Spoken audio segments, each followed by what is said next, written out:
I am Dr. Vijay Kumar Singh, and I am Professor and Dean at SRM University Sonepat.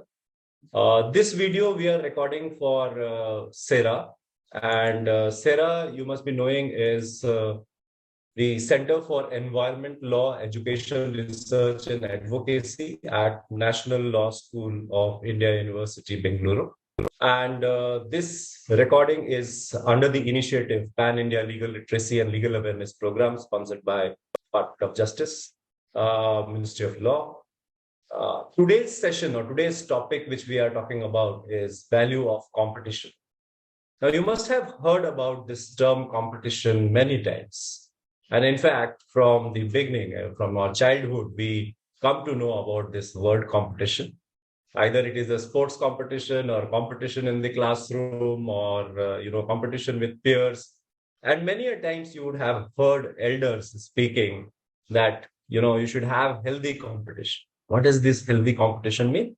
This healthy competition basically is a fair opportunity to people, and you don't do any hanky-panky in, winning the race or, attempting for an examination, say, for example, a paper leak or something like that. So competition is basically a feature which promotes efficiency. It ensures that there is fairness. It also ensures that someone is not lagging behind or left behind because of the anti-competitive behavior of another people in the market. This is a generic understanding of the term competition, but competition as such is economic concept, and idea behind the regulation of competition or taking care of competition in the markets is to promote efficiency. And we will see in a while that how this efficiency is promoted. But let us ask the question, this competition law is for whom? Kiske liye hum baat kar rahe hain ki this competition should be there? Now, you will see that there are different perspectives to this. There will be people who will say that it is for consumers. There will be people who will say that it is for producers. And ultimately, many people will say that it is for market. Actually speaking, it is for all consumers, producers, as well as market.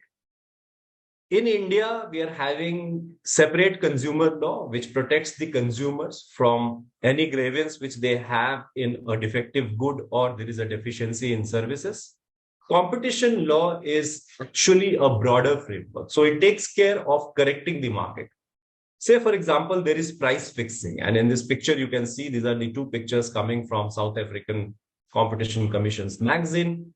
And they are talking about price fixing in the bread sector. So there was a cartel which was there, a price fixing cartel in production of bread. So all the manufacturers of bread came together and probably they raised the price of bread, and which was affecting people. So this is a satire. Actually, in this picture, you can see that one of the poor person is standing and bread is beyond their reach because of the price fixing. And in another one, you can see that there is a, bread cutting machine, and in which a poor person is cut due to the price fixing. So this is quite the stark reality which is there of anti-competitive measures or anti-competitive things which is happening in the market. It affects the poor people as well as equally everyone. So competition ensures that such kind of things doesn't happen. If you look at the objectives of competition law in India, you will find that it has got four major objectives of taking care of the competition in markets. One is prevent practices having appreciable adverse effect on competition. AEC is a technical term. I will not go into the details of it, but just you can understand that idea is basically that if any anti-competitive element or activity is happening in the market, the prevention has to be taken care of by the Competition Commission. What interests me more here, other than protection of interest of consumer and ensuring freedom of trade, is promoting and sustaining competition in markets. And this is actually the philosophy which has changed from the previous philosophy, which was under the Monopolistic and Restrictive Trade Practices Act. And now actively the Competition Commission has to ensure that in the markets, there is a competition, and the competition is getting sustained. If you look at the Porter's five forces, Michael E. Porter was an economist, and he gave this theory. And this particular theory basically says that in a market, there are five forces which ensures that competitiveness is there. And just keep imagining when you are watching this video around your market that what happens when there are less number of suppliers. And if there are less number of suppliers, probably the bargaining power of supplier increases, and the consumers or the buyers are at the mercy of the suppliers. And that is where, the concept of monopoly comes in, or duopoly, or, so oligopoly comes in. And this is where it may be said that the market is not that competitive. It can go other way around also. If you have too many suppliers and there are very few buyers, like for example, it happens in case of government. So government is a biggest procurer of many things, including, say, for example, there was one case of Jindal Steels against SAIL. And that was a case wherein it was brought to the notice of the Competition Commission that the buyer, or the railways, that was the major buyer in this particular case, entered into an agreement with Steel Authority of India Limited for some procurement of rails. And this was alleged that there is a problem around there. I'm not going into the details of the case, but just try to understand that in certain situations, buyers can also be powerful. Similarly, in the market, if there are threat of substitutes, if a particular producer, or particularly in the mobile phone market, you can see every time there is a threat of a substitute. So constantly a person has to innovate. They have to come up with new models, new features. If they don't do that, probably they will be out of the market. And one of the greatest examples would be Nokia. So at a point in time, it was one of the biggest brand connecting people. And then slowly it slipped away from the smartphone competition market.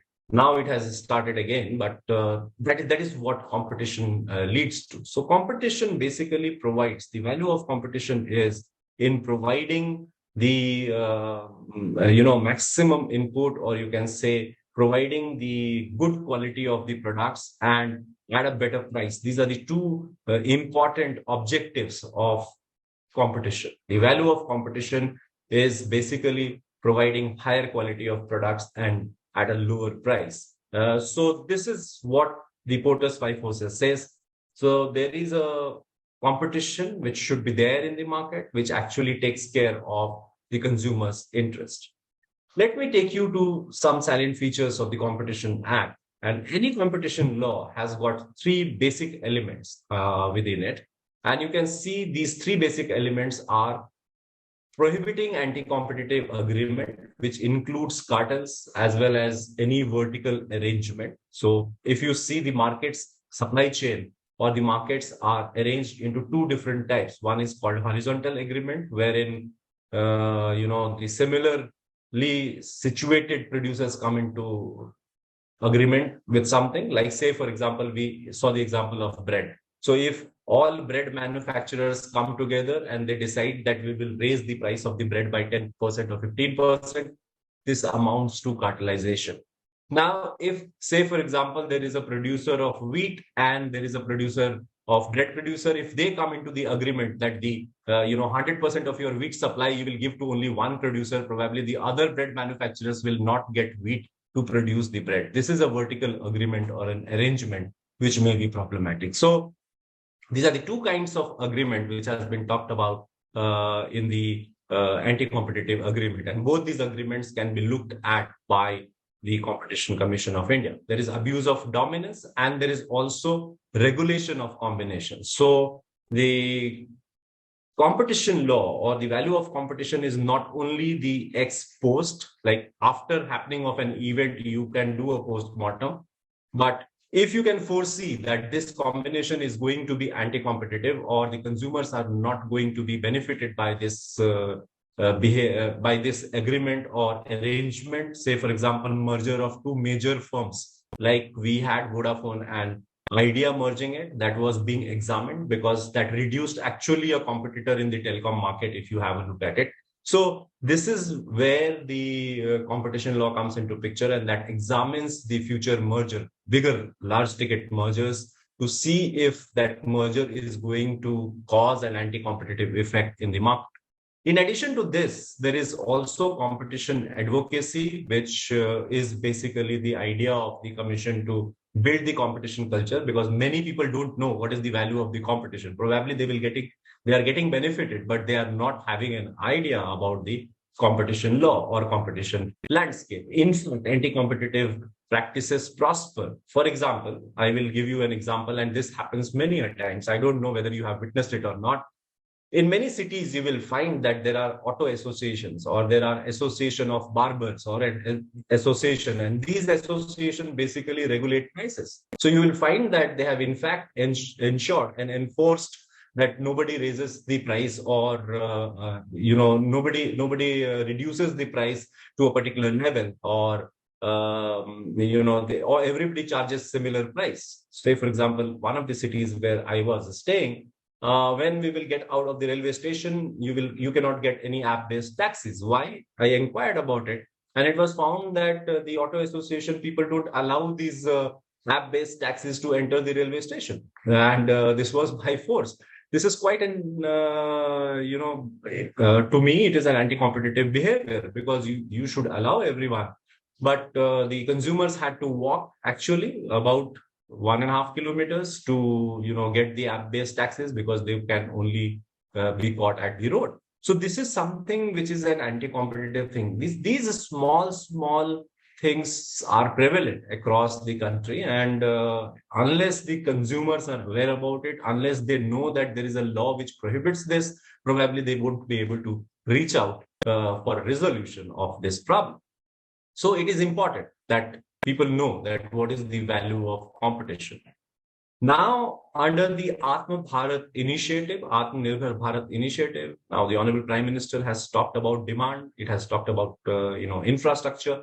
So these dimensions, basically under the Atmanirbhar Bharat, can only be achieved if there is a fair competition, if there is a competitive spirit, not only between the within the state but outside the state. And that is where it brings forward a term called cooperative competitive federalism. So you can see under the transactions between different states as well as different districts, this federalism aspect has to become, conducive or included along with cooperative and competitive dimensions as well. I reserve this particular point for another video under this series on understanding what this federalism or competitive cooperative federalism is. Let us concentrate today on value of competition, and I wanted to cover two more points in this value of competition. The first one is cartel, and you must have heard about bid rigging. And I would like to just take you to two movies, and these are two quite famous movies, and I hope you people have watched these movies.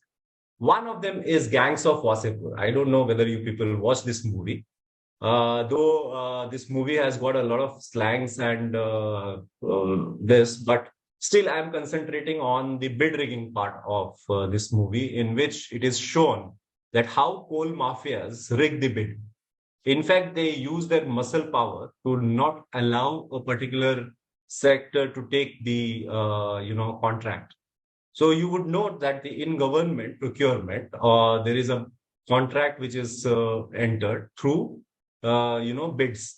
So they will announce that, yes, we want these products or these services, and then people will apply for it. Producers or different manufacturers will apply for that. And then the best quality, least price will be procured by the government. Generally, it is all public money, and that is why there is a requirement of bidding to be done. Here, basically, what happens is these manufacturers will come together and they will put up the quotations. And this you must have heard of. They will put quotations quite similar to that, and they have already an agreement that X person will get this contract, Y person will get this particular geography. And this generally happens in railway contract, mining contracts. You will find that a lot of bid rigging happening. In fact, the Competition Commission of India has busted a number of bid rigging cases. And this case brings forward quite an interesting dimension. So bid rigging has a very harmful effect, deteriorating effect on competition, and in fact, a lot of money going from the purse of the exchequer, and that is our money, your money, our money, and that needs to be taken care of. So basically, Competition Commission looks into these bid rigging as well. So it takes away the incentive of bid rigging by a lot of penalty, which is there in the competition law. Another important scene which I noticed in one of the movies, we have seen this movie as well. This is Pushpa, and this was a movie. This is a movie very, very popular, very famous, and people watch this movie here in the lead actor plays as a smuggler for sandalwood and rosewood, and there is a syndicate. So this movie shows a meeting of a syndicate wherein all these manufacturers come together, or all these traders of sandalwood come together, or criminals, you can say. Basically, the word cartel is originating from the criminal cartel only. Either you are talking about drug cartel or arms and ammunition cartel. Here, this particular cartel, there is a syndicate, and they come together and they decide a price, or they decide how the products will be traded, or how the sandalwood would be traded. And this is something which is there. So you find that the cartel requires a bit of an enforcement. If someone doesn't agree to that particular cartel, then there are consequences for them. So this is a problem of anti-competitive behavior. So the value of competition lies in curtailing all these anti-competitive behavior. Another important dimension is about abuse of dominance. And as I said before, that the abuse of dominance or competition law in the country has seen a change which has happened over the years. And one of the changes which has happened is in the philosophy of competition law. So the modern competition law doesn't prohibit dominant enterprises. So it says that there is nothing wrong in just being dominant. So a person can be dominant. There is no problem. So, but this was not the situation before 1991 or before liberalization. So there was a requirement that bigger enterprises should register. There will be a lot of licensing and a lot of stuff was there. But now that is not the scenario. Now a company, if they want to become big, they can become big. But what exactly is prohibited is abuse of that bigness, or abuse of that particular dominance is prohibited. And if that dominance is abused in any form, and there are many instances in which, and one of the greatest example would be in pharmaceutical sector. So say, for example, if there is a dominant patent, there's a dominant player in the market who is having a patent, and you saw that particular case in Natco versus Bayer, wherein the excessive pricing in one of the drugs was taken into consideration by the controller of patents, and it was considered a compulsory licensing was given in that particular matter. Secondly, anybody who is having a dominant position in the market, they cannot abuse that particular dominance to increase the price or drive away competitors out of the market. So abuse of dominance is prohibited. However, dominance is not. If you see, Competition Commission of India is the body which takes care of the competition regime. And its logo is also saying fair competition for greater good, right? So if there is a fair competition, there will be greater good. You can just visualize that how the competition is valuable for people. I don't know, you are from which generation and you are watching this video from which generation, but all of you would recollect. And if you don't recollect, just ask your parents or maybe your elder brothers or elders in the family, and they will tell you that how difficult it was to get this telephone connection. I recollect Mr. Dhanendra Kumar, former CCI chairperson, giving this example in many places. And he used to say that it was very, very difficult to get a telephone connection at that point in time. And probably there will be recommendation of MLAs and MPs required to get a telephone connection. And you see the situation which has changed now. Now you don't require any recommendation for the telephone connection. Rather, this is a market which is so vibrant that every hour you find that there is a new model which is coming off of one of the phones or another phones, and network connection is there. So this is something which competition has helped grow the sector, or it has eased the life of the people, you can say. If there is no competition, probably the life of the people would not have been eased like this. There would have been only one player which would have been taken care of. But after with competition, probably the internet rates have gone down, or the call rates have gone down, and life has become easier as far as telecommunication is concerned. And we now see digital India happening, and people utilizing the electronic payment system to their benefit. All these is because there is competition in the market. If there is no competition, probably we will recede ourselves to the less innovative measures, and we will not get benefited out of that. Another important sector is the automobile sector. And again, this sector, and probably in automobile sector, people say that there used to be long queue to get a motor car. Particularly, there were only two brands which were there. One is was Fiat, and this is a Fiat car. And the other one was Hindustan Motors Ambassador, right? So these were the cars. And it used to be very long time. Similar was the situation in electronic sector, like television. If you want to purchase television, these all white goods were not easily available because these were not produced in plenty, and there was no means of competition. There were not many manufacturers around it. So this basically created an issue of scarcity. Now you see this situation. Now there are so many brands. In fact, the foreign brands also being available to our domestic consumers, and this is possible only because of competition in the sector. Now you want to purchase one car, you will get several cars around. But you see, competition gets affected if there is a scarcity of particular products. Like, for example, in last few years, we find that there is a long waiting list for cars because of multiple reasons, like international scenario. You can see there is a war which is happening in Ukraine. And due to that, the semiconductor supply is being affected. And that is the reason that, many cars which are now electronically dependent are not able to see the market. And that is an anti-competitive element which is creeping in. And that needs to be taken care of. And that is where I say that this is an international perspective which also comes into picture whenever we are talking about value of competition. So value of competition, by now, I believe you could have understood what is the value of competition and why it is important for all common man. Anyone on the street is has to take care of competition. You people can have a look at these resources. There is an article which I wrote, and as well as a book on Learn the Law, which talks about the basic concepts of law.